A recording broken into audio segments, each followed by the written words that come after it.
everyone. I'm Letitia Barriola, and I am the host of the Flourish 5. This is where you get to know and love Black-owned brands, and I'm so excited to introduce you to David Castro, or Castro as people call him, CEO of DungeonForward. Hey! What up, what up, what up? Welcome. Appreciate it. Thank you for your time. And, this video is going to live forever, but I think we have to put it in context, almost as a time capsule. Introduce your brand to us and tell us how this last year went. Yeah, so DungeonForward, think of it like from the dungeon forward or from nothing to something. That's the name of the brand. Our primary focus is headwear, and our mantra is crowns for the culture. We create the dopest headwear this side of the universe, most innovative storytelling headwear you've ever seen in your life. And we are competing head to head with whomever you could imagine, because we are literally the top of the line, preeminent headwear brand globally now, because we actually, we have an account in Paris now, which is like, what? That's amazing. But yeah, so 2021 has been crazy. So my story, like I'm an architect by trade. Yeah. I left the corporate arena in 2019 after building up to that. And then 2020, so I left in my last day was November 1st, November 15th. My manufacturers were telling me about coronavirus. And I'm like, damn, because I was doing design for the medical field. So it was like, I left the role that's like pretty much guaranteed throughout like a pandemic, right? Yeah. But so back was against the wall, but it was like a perfect situation to be in as a CEO of a budding organization, because you're starting out with worst case scenario. And so we found ways to mitigate issues that we had with production. We're not on the front end, made some new relationships. And then 2020 was like our best year at that time. And so we took the lessons that we learned in 2020, brought them in 2021. We dropped our first collaboration with a major brand, which was Airheads, which was really nostalgic for me because that kind of started the hustle, the candy hustle. And that was the beginning of 2021, which was a delayed launch because of production was impossible pre-2020. And that was like, to me, like an impetus push behind the brand that started like giving us this massive momentum. Yeah. But even right before that, we did this collaboration called Art Black with 4 different artists from different places. Melissa Mitchell went to fam. I'm not sure if you know the artists that we work with. And that landed in Complex Magazine. It was on TV. It was like all over the place, right? Yeah. And so it elevated the artists that we work with, Black artists. It elevated our brand. And we just started getting a lot of exposure. And throughout the duration of the year, there were other challenges, like different changes in how data was shared with Facebook and all that stuff, how we advertise. But at every step of the way, we were able to mitigate it. And it was just, I think it just rang true to our team, because we like constantly trying to figure out how to navigate this landscape where people are at home. We no longer have our store relationships, or at least we're not seeding our store relationships. Yes. Shifting strategy to direct to consumer, but also still trying to maintain focus on designing the best headwear on the market. Yeah. And I feel like 2020 was validation. 2021 was like a projection of what the future looks like.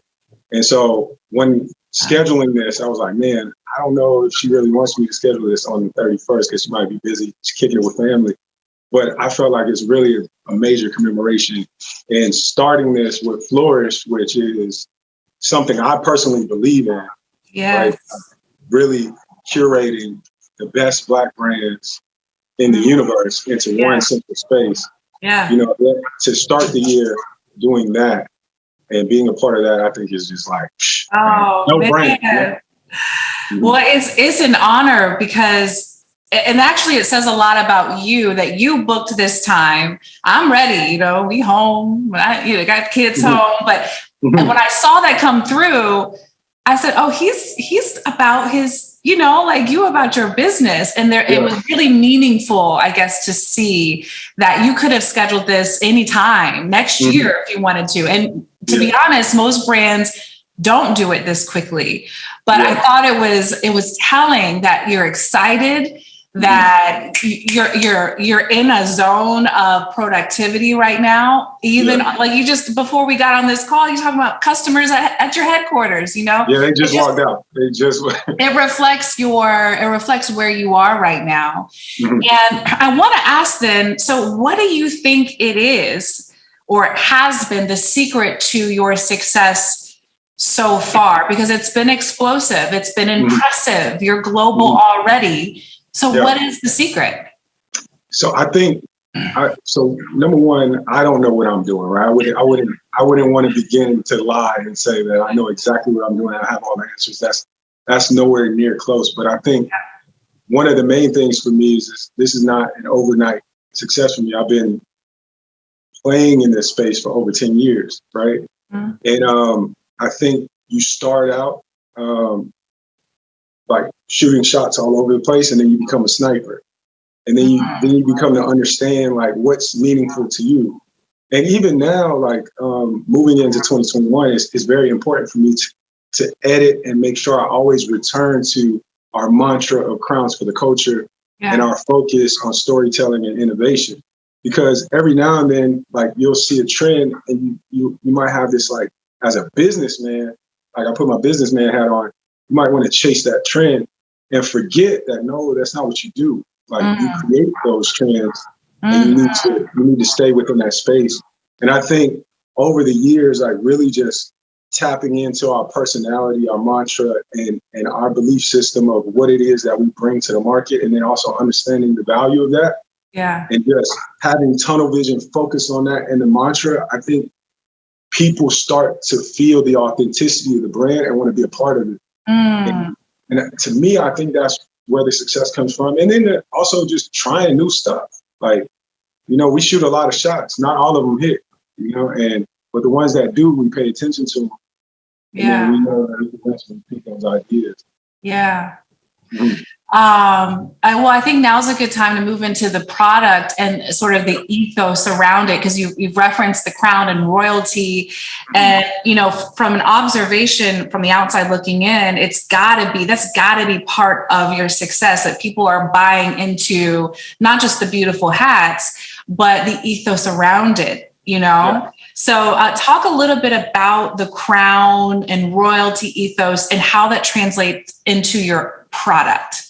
Yeah, for sure. So the reason that I decided to focus on headwear, which wasn't always our focus, right, was because one, I looked at it like a crown, and I felt like it was always an afterthought. Like if you look at, not, you know, I love Nike, but if you look at the typical Nike hat, is a logo slapped on it to be a companion to the rest of the outfit. It's not the thing that started it, right? Yeah. And for me, when I think about streetwear informs like what we consider royalty, right? So if you look at the Louis Vuittons, the Fendis, the Pradas, etc., they're always taking cues from the most authentic creatives, which are typically people with the least amount of resources.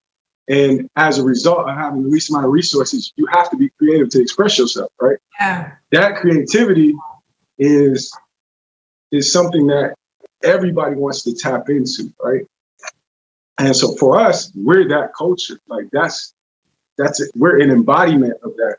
And that's what we embellish our crowns with, and we design them from the ground up with that, with the intention to make those people feel as royal as we believe they are. And for us, I think telling that story and people understanding that mantra is something that they feel intermingled with, intertwined with, and it's something that's worked for us. And when we get it right, like when we really, really dive deep into a story, like those crowns become classics. Like that.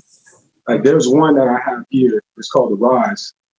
And so this is a variant of the Rise, but it's called the Rise Blackout. I don't know if you can see it or not, but on the side, it's pivotal moments in Black history. Yeah, Malcolm X. And so these are not the most beautiful moments in Black history, but it's identifying with what we had to overcome to be where we are now. And so for me, I wear this hat the most because it defines me and my history. But in designing that, I've spent time years after this, because this was designed maybe about 4 years ago, and we've done different iterations of it. And I was like, how can I top that? And then I realized that's not the intention. Like, you created something that lasts forever, something that's a classic. And so the goal is for at least about 80% of the products that we create to be created with the mindset of you're creating something that's going to be lasting. Even if it's limited and it's run and people can't purchase it for years, you want to create something that's lasting, that they'll want to hold on to more so than just something that they'll wear. And so through headwear, we like to enlighten and inspire people. And then sometimes we'll use them for our own acts of philanthropy. Yeah. You know, there's something you tapped into there, because, you know, just as a woman, a Black woman dealing with my hair, my crown, my actual crown, and all that is connected to my hair. Right. It's like you picked up on something that if you speak to people's crowns, literally, you know, this is sacred space for us. And I never quite thought of it for men. And I know women wear your hats too, but this is almost another way to look at crowns for men and how that's a sacred space for them too. And that secret of, like, you know, your brain, your mind, and what you're putting on your head, literally. Same with us, how we treat our hair. It says, it speaks to how we live our life almost. You know what I mean? Right. I never thought about that until I started to envision people wearing your hats and what that's doing for how their posture, how they walk, how they feel that day. It's deeper than just fashion, basically. Yeah, no, it definitely is. But also, like, I think fashion is an incredible thing, right? Because fashion defines a moment. Like, I mentioned that I'm an architect, right? But architecture, like, it takes a long time to go through the design process, and then construction even takes longer, right? And so typically when you design something that's meaningful, it's defining a period of time, like maybe 50 years, right?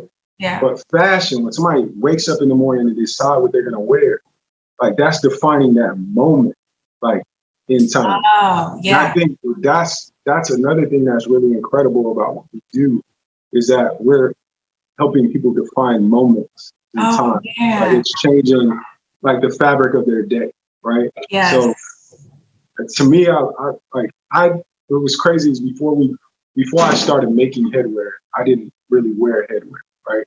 It took me seeing something that inspired me and realizing, like, you know what, I think we can do something more meaningful and just better than that from an innovative standpoint that makes people think more, right?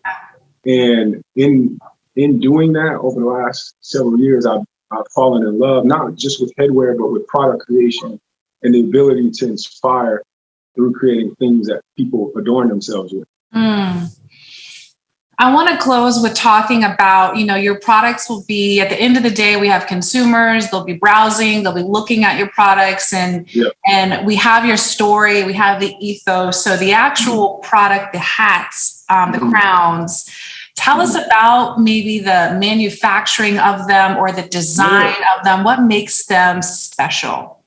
So I'll start with this crown. This is called the cracked concrete, but it's a part of a series called the Sunika Quran. And this is what we call a low top variant. So, like, as you get into, like, Dungeon Forward, there's also, like, a subculture in Dungeon Forward where, similar to sneaker culture, you kind of know, just based on the visual of something, what it is and, you know, what family it is in. This hat is 100% proprietary to Dungeon Forward, meaning that the makeup of this, nobody else can make. And the back paneling, this is the only hat on the market that has 2 axes that you can adjust the hat on. Not to mention, this specific model is developed from an art piece called Crack Rose, which is an ode to the imperfectly perfect. It's a piece that I created, but then adorn this hat with. And so one of the things that we attempt to do and that we do is not only be innovative in the construction, right? Because this took, the original version of this took about 2 years to figure out how to make, right? First, it took about 6 months to even find a manufacturer that would attempt to make it. Because for them, it's like, if I make it once and you never make it again, it makes no sense for us to invest the time into developing the product. And then after that, we had to adjust and adjust and adjust. So it took about 2 years to get to a point where we were confident in the fit. This is the second iteration of that fit, which is the low top. The original version is what we call the high top. That investment in time into the development of this product is what really separates us. Like it's something that we actively think about. It's something that we're focused on. And this specific crown is a manifestation of that. And that's where we want to go in the future, is creating pieces that are authentically DungeonForward, that are original to DungeonForward, that are proprietary to DungeonForward, but that are meaningful to the culture that we serve.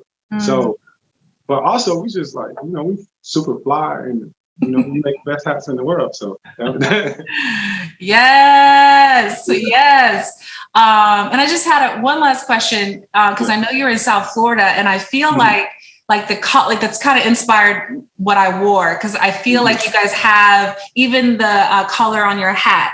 There's a brightness to your brand. Yeah. Does that have to do with where you're located in South Florida? I don't know. Like I went at the very beginning, I was like, man, I'm all over the place with colors. But I love it. I feel like it's interesting, right? And as I've gotten, more in tune with my designer self, in the product space, now I like telling color stories through some of the creation that we make, and those stories aligning with a mood that we want to create in the development of the product. So then the marketing of the product is as married to the product as the concept is to the product. But the colors for sure, I think I'm definitely impacted by being in a space that's bright, beach, it's optimistic, it's fun, it's freeing. And I think that goes right into your ethos. You're trying to make us feel good, you're trying to make us feel royal. And so this was a nod to some of the colors that I saw on your website. And I just want to say cheers to you and your brand. You're brilliant. And it shows not only in our conversation, but in your products and your ethos. And I'm glad to have 10 minutes with you today. Cheers to 2022. You stay on your road, man. You stay on your path. Eventually things will begin to flourish for you. Flourishing. Flourishing. Flourishing. Flourishing. Flourishing and doing well.